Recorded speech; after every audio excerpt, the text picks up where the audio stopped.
future, man. Such cruel, wretched redcoats. The mother country, they brutalized us and antagonized us. They demeaned us, stepped on us. Henceforth, the Declaration of Independence was signed in 1776. For 7 long years before the Revolutionary War. Did you know that in 1781 until 1789, there was no President of the United States? The Congress followed the laws written in the Articles of Confederation. Not until 1789 was I president. The First Continental Congress in 1774, we petitioned that sour king. Oh, George, and how we are all with you. They chose what they needed to hear and closed down meetings accordingly. George, do tell us more. Do you know meetings were held in faraway places for the sole purpose of tiring out our people who wanted to speak out and be heard? Oh, and how I do love my country. And there's more. Well, then speak it, my president. Rotten George used brutal force for us to follow his laws. He used his force like a vice. King Rotten George, we finally beat him in Yorktown with the help of the Frenchmen. I need to let my people know. And how he needs to let his people know. And how he needs to let his people know. Just what else could I do as father of our country? Oh, you've done enough. Now it's our turn to be responsible. It's our turn to say who and what we are. Can you say that again?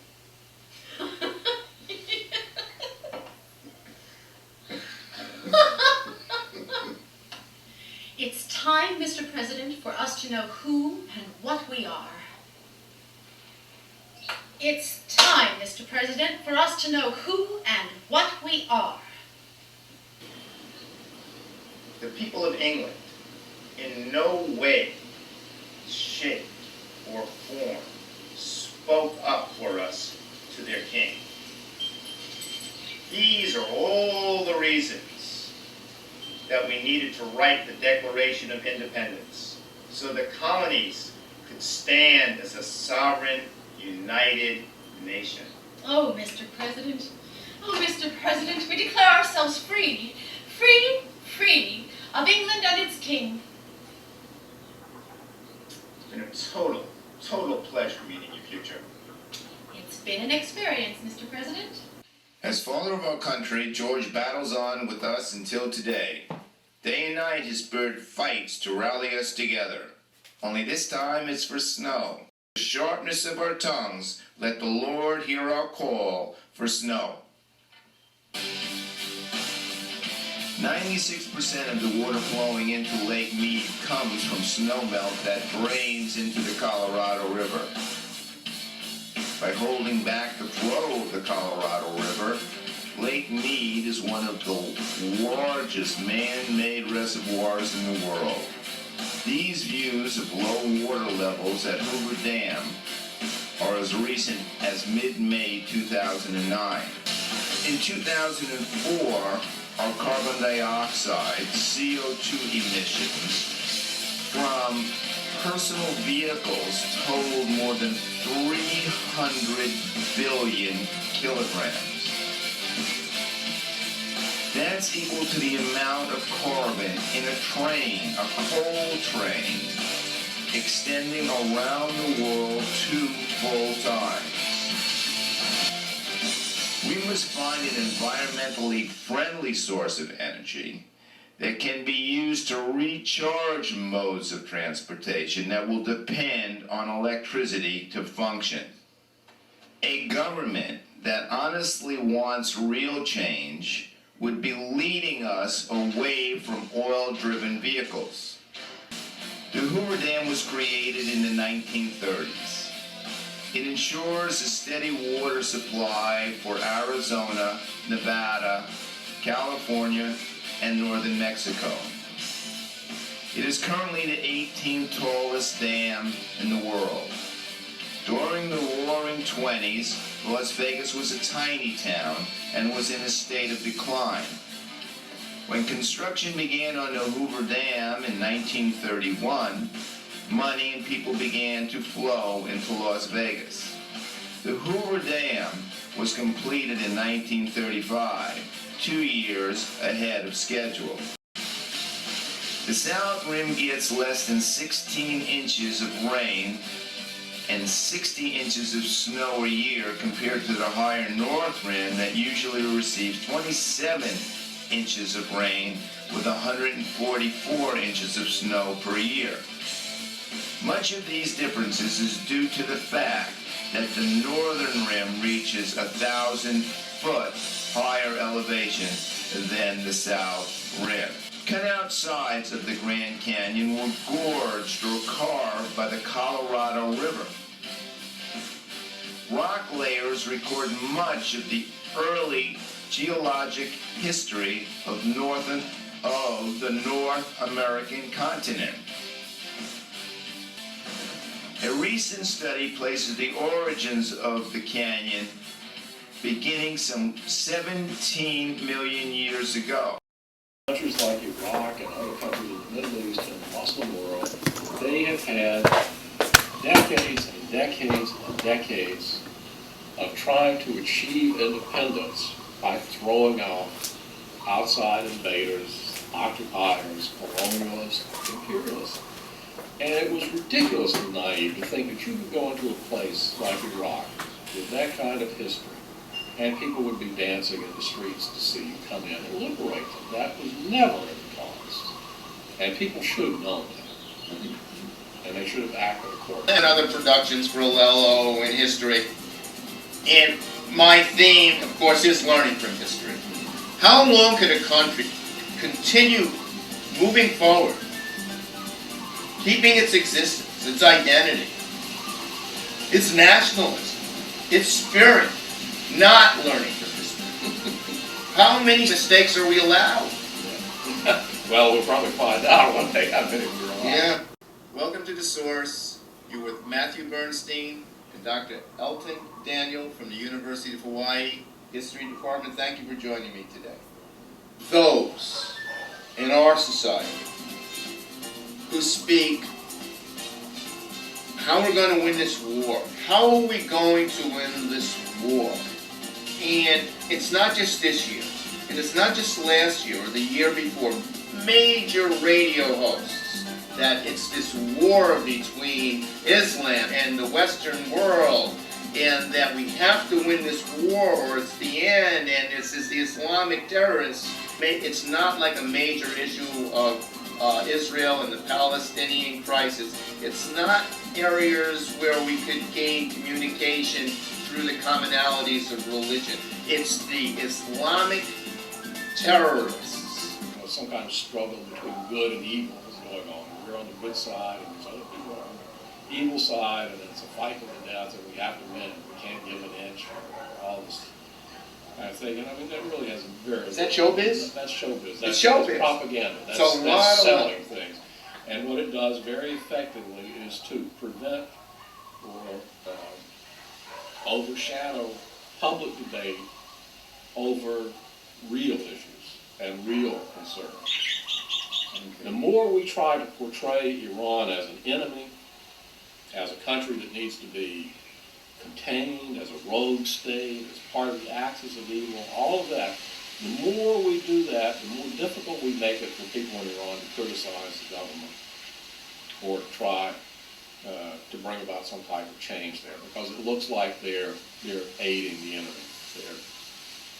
They're not supporting their own country. You know, whether Iranians are secular or religious or whatever, they're nationalists. They're proud of their country. How did most Muslim people perceive the events of 9/11? You know, in Iran, as in many places in the Muslim world and in the non-Muslim world, people were really shocked by 9/11. It seems to me, you know, sometimes today people have forgotten that after 9/11, there was a spontaneous outpouring of popular I don't know what the best word to describe it is, but sympathy for the United States. They had demonstrations in Tehran, people holding candlelight vigils and things like that. People were genuinely shocked and horrified by 9/11. And specifically, of course, in the case of Iran, what comes into play is that up until that moment, the type of religious extremism represented by bin Laden and the people who carried out 9/11, they don't see Shiite Muslims as real Muslims. It was their enemy too. So there was a feeling in Iran that, oh, now the United States and Iran are on the same side in opposing the Saudi type of fundamentalist Islam. They have a common enemy in the Taliban in Afghanistan. And that would tend to draw the two sides together. But that Never did happen. On the last episode of The Source, the discussion included Afghanistan and our involvement there, and a very distinguished professor from the University of Hawaii shared his views, and basically what we said in our discussion, in our conclusion, was that America could be in Afghanistan for decades if we decide to morph our battle against Al-Qaeda with the Taliban. Moving ahead does not necessarily mean change. Any foreign war should have an exit plan, webs of doubt on the left, webs of doubt on the right.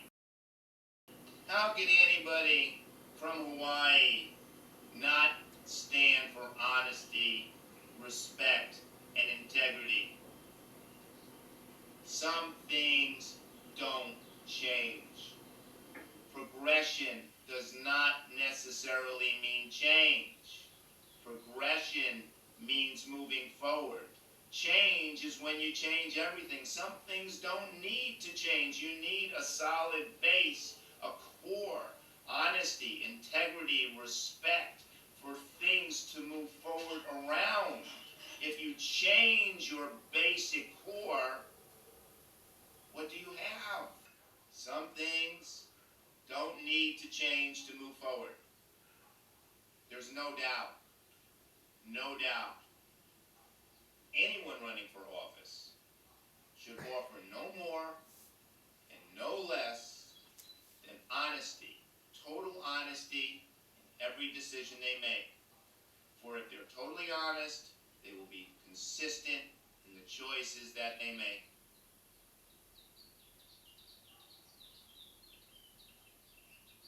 Wouldn't that be a nice change? Aloha.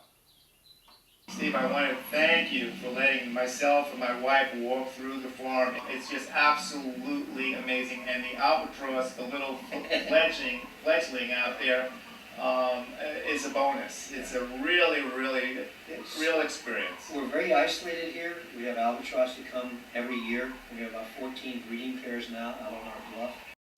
Hi, Steve. How are you doing? I'd like you to share the benefits of non-fermented noni. The key thing is going back to if you allow the fruit to ferment by putting it in a glass jar, in a container, it's the natural, God-given quality of the fruit to destroy itself. It's decomposing. So it's not going to be as strong. It creates alcohol and formaldehyde.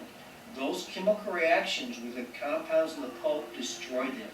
The alcohol destroys 100% of the digestive enzymes.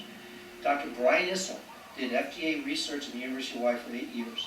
He specifically chose on cancer patients, he had 48 people died of cancer, Okay. specifically chose not to use fermented noni because his research, pre-research showed if you go through that process, you destroy 50% of the cancer. Tell about the dehydrated. Most fruit, when you see fruit leather, rolled fruit up when it's dried in 8 to 10 hours at high temperatures, and they're cooking it, all right? We were trying to save as close to the raw fruit, the compounds in the pulp without destroying it, the least amount of processing. So we do it low heat, below 115 degrees for high humidity, low air value to slowly remove the water. Okay, Once we so remove the water, we found we stabilize the compounds and they don't ferment. It takes us 60 hours to dry it. and do Normally, it's done in 8 to 12 hours. And there's a reason. It's the least amount of processing slowly to do the least amount of damage to the compounds.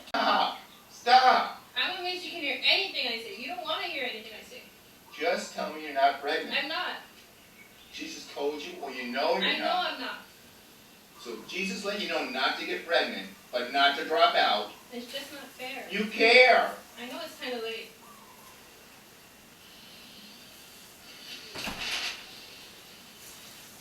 Eight weeks left, hardly enough time for me to meet with Miss Goodlips, Miss Dissett. your principal. Oh, you mean Miss Young? Yeah. What's not fair is Finland, the #1 rated nation, formed in 1919, graduates 96% of its high school students, and we graduate 70%. I'm done. I don't even want to know what happened.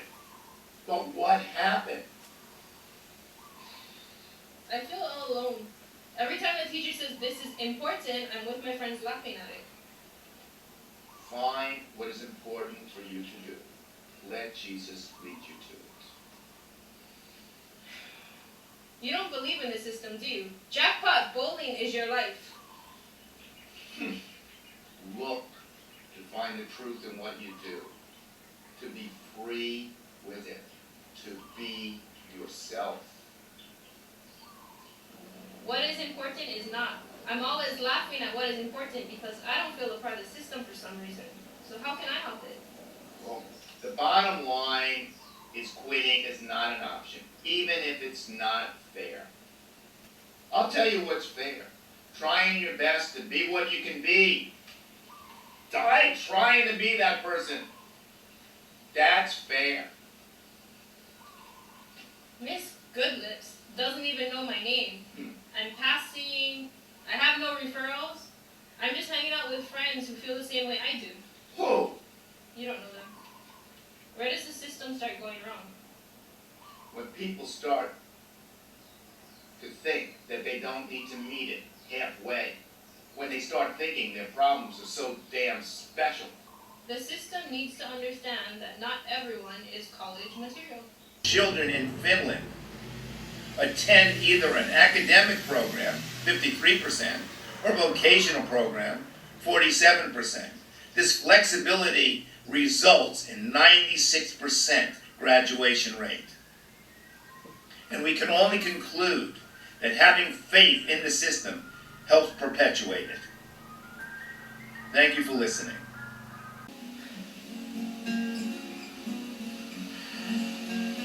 I better call Uncle.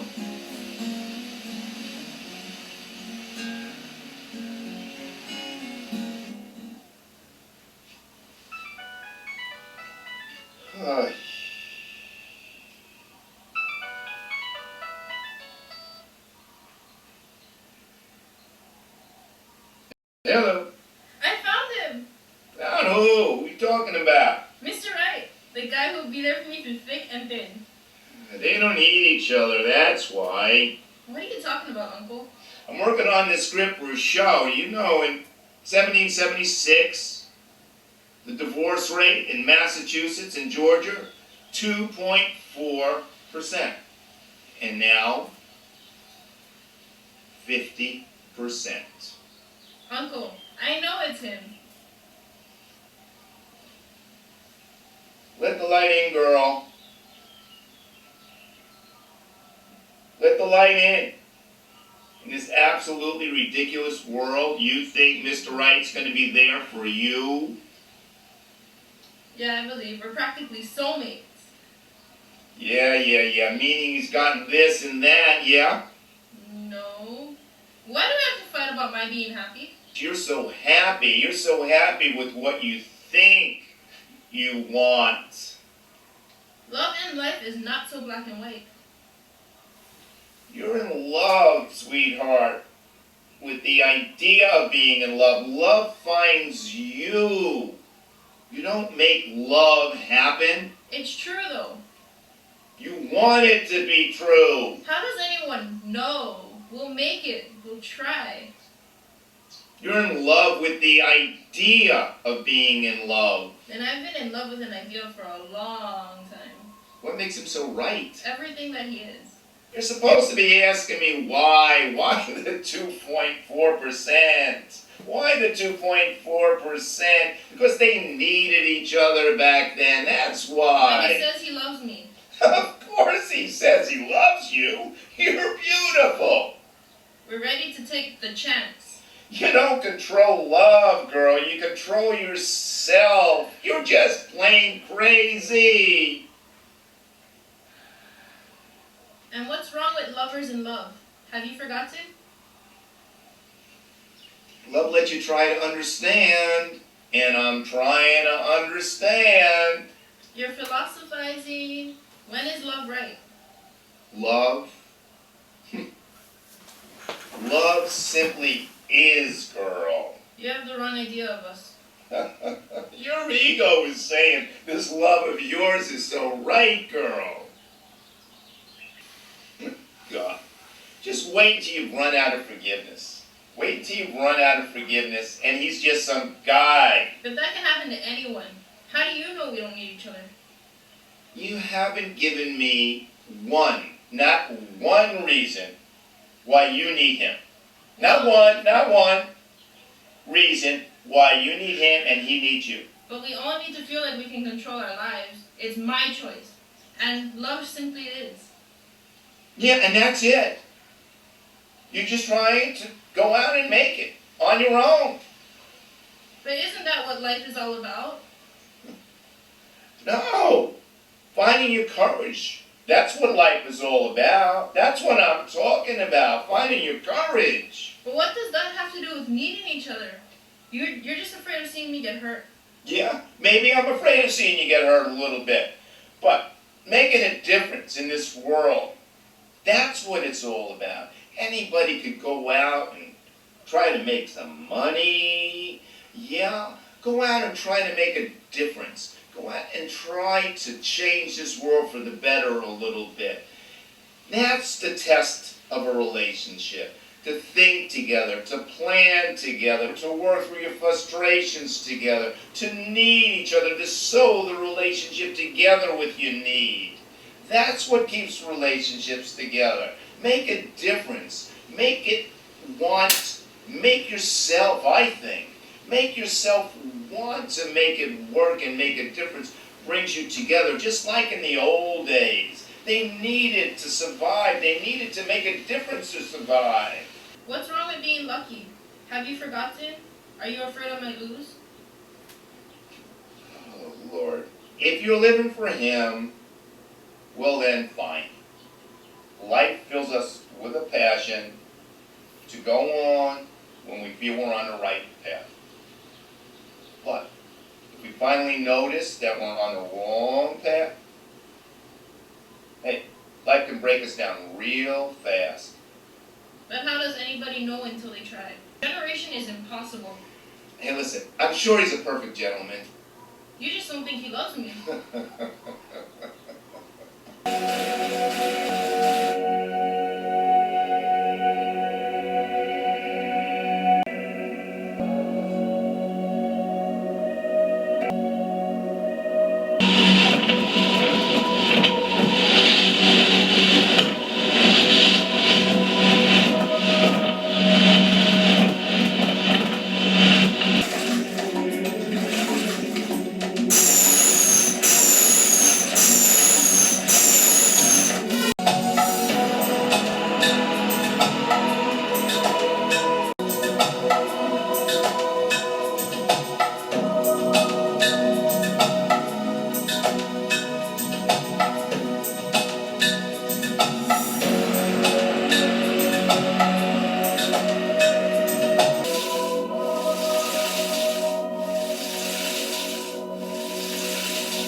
eyes can see, as far as can be, my eyes will always find you.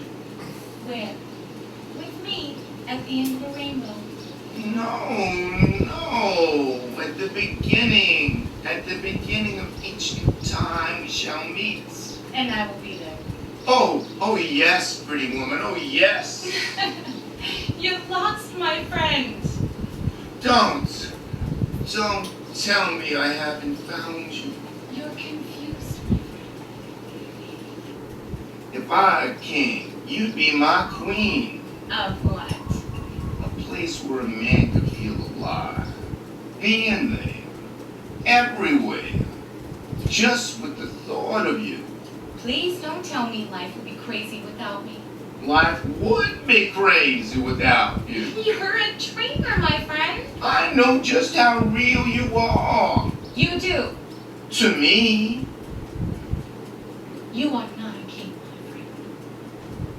Oh, pretty woman, don't you see And just what don't I see? that I will be all I can be just for you. You don't know me.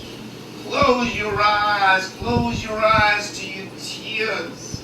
Let your past go. Be here now. How can you think you are so right? Because you are. See, you are happy with me. And what makes you think you can keep me happy, my friend? Oh, pretty woman, by just being me. Friend of mine. Mhm. You're as fine as can be. Just completely crazy. Let me tell you about crazy. Crazy is getting out of everything that I could possibly do. That is getting out of my way from seeing you. And what would you do for me? I lift every cloud in the sky. I lift. Are you telling me love is blue, sweetheart? I'm telling you what I clearly see. Trust me. Friend of mine, tomorrow is another day. I hope you've enjoyed this episode of The Source. Our message has been friends first. And a personal message from myself is that in my own personal life, I've been lucky enough to have always been told to take my time. And I didn't always listen, but I'm here today to say that after thought and reflection, I found myself taking my time many times when I found other friends moving ahead in life, doing other things. And I find myself today very satisfied with what I have, pleased with some of my accomplishments, and still looking forward to do many more things. But I did follow the wisdom that was shared to me. Take your time. And that's the heart and soul of the message in Friends First. Would you like to share, Leah? Absolutely, I agree with what you said. Unfortunately, I was told the same thing. As a child growing up, and I did not always listen. So, I find myself rushing in on things a little bit, but really, there's no need. Take your time. You have plenty of time. Take your time, friend. Aloha. My deepest inner conviction, which is the stepping stone to the path, which is my own. Huh. Miss Universe, you are. My spirit, my very being, and the smile that rises from my face comes from our one true high God.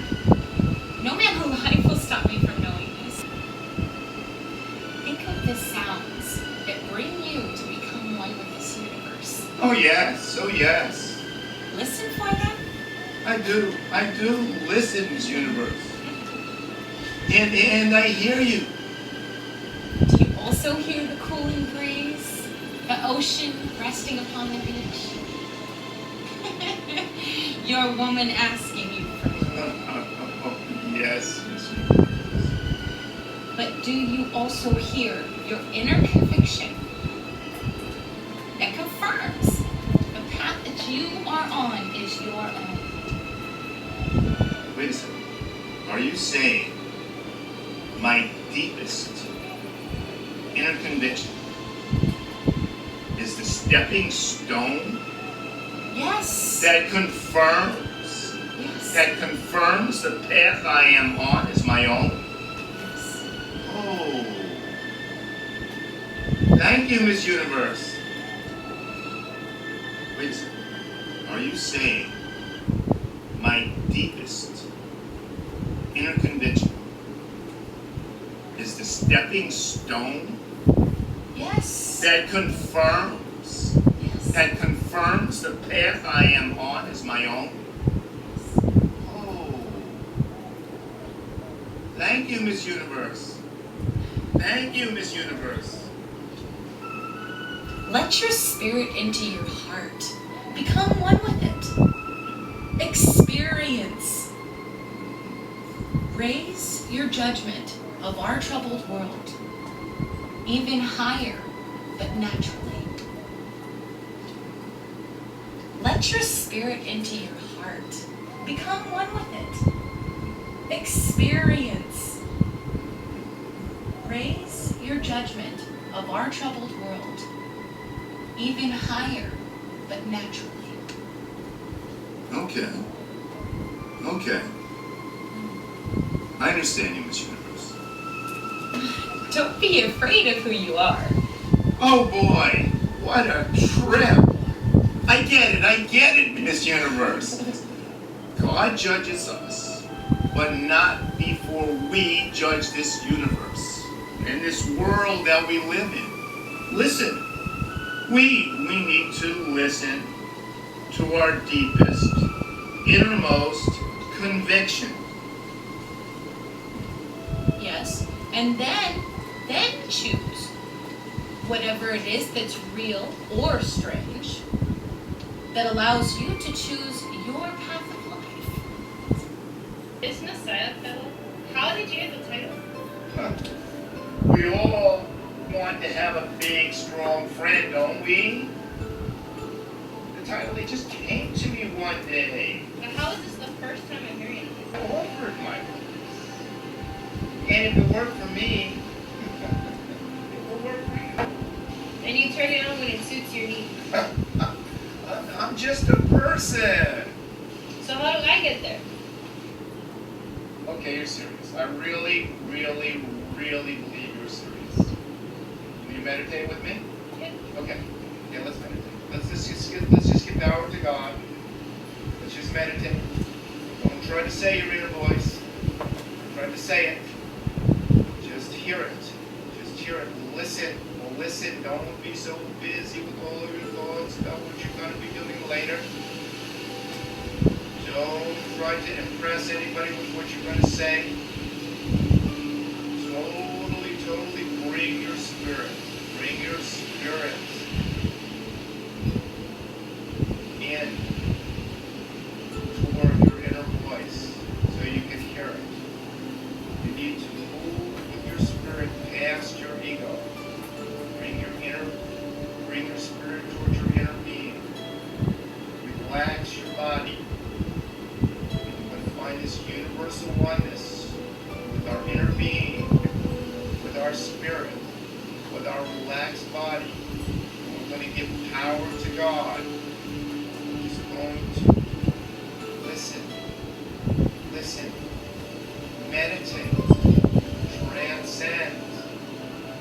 transcend. You must bring your spirit past your ego to hear your inner voice. Meditate and focus. Focus on just being. You're focusing on being. And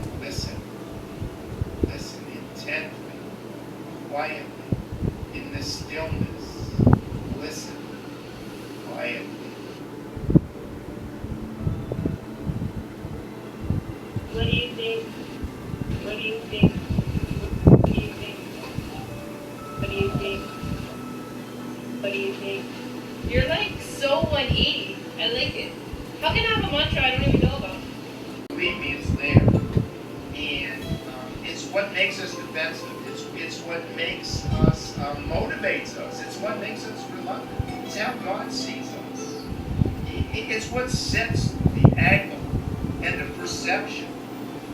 The axis, the very axis of our perception of how we perceive the world. Well, according to you, I'm not very convinced about anything.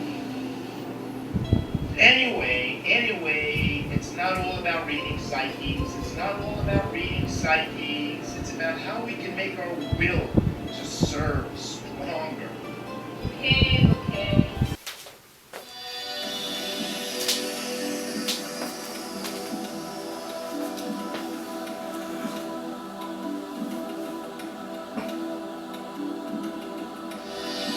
Bernstein, Doctor of Life. What makes you think you're going to get me to open up, dog? Glad to meet you. Hi, I'm Brandy. I noticed you didn't say Master of Life.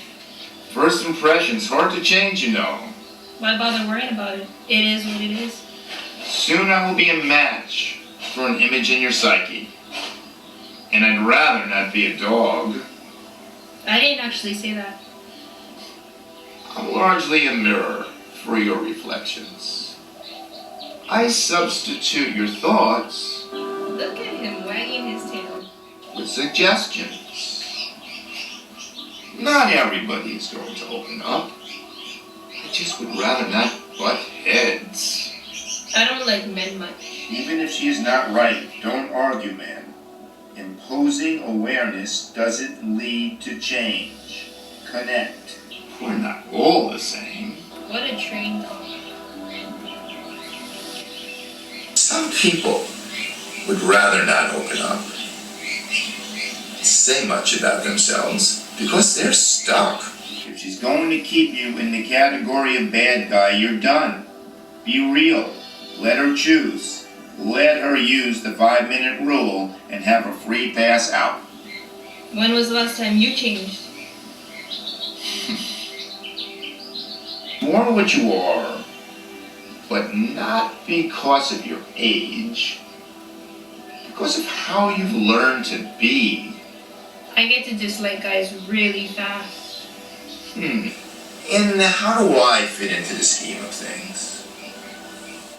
You're unreal. There for the moment, a plaything, and I hate it. I remember reading about a 5-minute rule on droflife.com. Have you ever taken the time to watch just one leaf unfold? I'm looking for a life. Papa! I just don't work hard at changing first impressions. I am who I am, and I am what I am. That's the way I feel. I just am. Dream bigger. What do you mean? You're too young to feel that way. I'm here because I've dreamed. You look like you have bigger. never stopped dreaming. I don't think I like you much. I've dreamed bigger than when I was just somebody. Practically nobody. Confronting her issue before I connect will allow her to continue her power struggle. You're still here. Maybe you should have dreamed bigger. Done well for myself. I'm successful. Because you say? Because a lot of other people are not successful? Because you didn't quit? Well, You're a prisoner, all jammed up. You're a jerked off spirit, Doc. Dying bigger every night. your 5 minutes are up. You don't even know me. You don't know how far I've come. Time, gold, freak. I'm not letting you go, Hotshot. I definitely reminded her where the door is. I must keep jabbing with the truth. She doesn't need to see me as Spider-Man, just a good guy. All I'm saying is that you can do better than settling for mediocrity. Then what are you waiting for? Oh, believe me, I'm not settling for mediocrity. No, you're just dreaming. You're young. Don't tell me I'm young, because you're old. Hi, I'm Matty Pool. Welcome to Matty Pool Presents, and this is my world. I'm rising to the top. As you can see, I haven't reached the very, very top of the world yet, because I haven't won the world championship. But I believe in myself. My message today is one that you've heard since the 1980s and even before. It's saying no to drugs. Ronald Reagan and his wife Nancy said it in the 1980s. We need to be number one in our lives. We as a society need to take care of ourselves. We do that. We have to be emotionally together. We need to be spiritually together. You know, it doesn't matter what religion you are, if you're Christian, if you're Jewish, if you're Muslim, if you're Catholic, if you're Buddhist, it doesn't matter. We cannot be creating walls around ourselves. We need to go to the high God for inspiration, to give us the sense to say no to drugs, to give us the sense to be able to play a game of pool. Just cannot be happy-go-lucky gamblers. It's just not going to lead us to the right choice. So it is in the game of straight pool. That ball should have been over here for the next shot over there. That was a silly mistake. Anyways, excuse my mistake. I make lots of them, but one mistake I'm not making is doing drugs. Say no to drugs. Go back to the same old message that it was in the 1980s. Ronald Reagan was successful because he was personal. And what's happening here is we've lost that personal connection between government and people who are so negative about the government and what they're doing. They're still not listening to us. But what he did was he personalized saying no to drugs, and so many people listened to it, and so many educational messages got through. But we need to continue that. We need to continue it because the legalization of this marijuana and whatever else they start to legalize down the road is going to make things more available. And no matter what they say, go take a look at when they took away the prohibition from alcohol. It spiked. More people use alcohol. That means more people are going to use marijuana. Right? It's just common sense. I'm here, right? You promised me. I'm sorry. I trusted you. It'll take time, but it's replaceable. Our new car and our savings, why didn't you bet my ring too? Where is your ring? Actually, it is a bit much. What possessed you? I couldn't let. What possessed you? Can I speak? I have friends. I'm normal. Look, I felt like it wasn't fair. And what do you do? I teach. And what are you? I'm also a teacher. Let me pray for you. I'm a respected teacher. It'll be. Okay then. One ground rule. No interruptions. Parents, teach your children to be polite for these people. Fool. So why are we here? I hate him, and then I love him, and then I hate him. I've had better days. I don't get you excited enough. I was fighting for you. You were gambling. For the sake of getting even. Setting limits is what keeps things normal. What kind of world is this, where normal isn't normal? A world where we have turned what we want into being normal. Were you high? I understand. You deserve and expect respect. What normal person wouldn't? A normal woman would hate him, and now he's begging me to start over? Mm-hmm. Why? I give you a chance to make it right. You don't get it. Okay. Let's revisit those signs that pointed the wrong way. No, you're afraid. You're afraid that it's going to happen again. What normal person wouldn't? I loved you for believing in us and our future. I trusted you. God, I think I really hate him now. Going into your own world, risking everything, it's not recommended. Not recommended? BS. What kind of therapy is this? He's the one still bouncing around and I'm the one feeling all the pain. Look, I don't feel great either. I'll own up with a loan or something. Who was the jerk who brought you to the table anyway? Joey Wiener. Joey Wiener. Oh yeah, there's a Joey Wiener in every town. You know, it just really gets me that you still haven't outgrown Joey Wiener. I said it won't happen again. It depends. If you don't replace thoughts that took you past your limits, maybe not. I don't even think about the consequences. Look, I guess I got sucked into the pits, and I didn't feel the vacuum. How could you have not even been thinking about me one little bit? Hey, listen. Normal is taking risks. Risking everything is not. I guess I thought I was a superhero, that I could fix everything. We're talking to the wrong person here. Risking everything was what bent the science the wrong way. I spited myself for it because I wanted to hurt him really badly. And I was blinded in the moment. I get that. I get that. You know, some people get migraines and they don't feel any pain. They see light flashes, mosquitoes. And I say that because you have one real bad headache. I toyed with hope, hoping to change reality. I hated him, and then I loved him before. You know, taking risks is normal. We just have to take risks that we can afford. We need to draw a line in the sand. I'm getting a headache. What am I supposed to be thinking here? That you were supposed to know this. Now nobody can help us. I see hope, my fair lady. No one's fair lady. I hate this. It's not like I wanted to be there.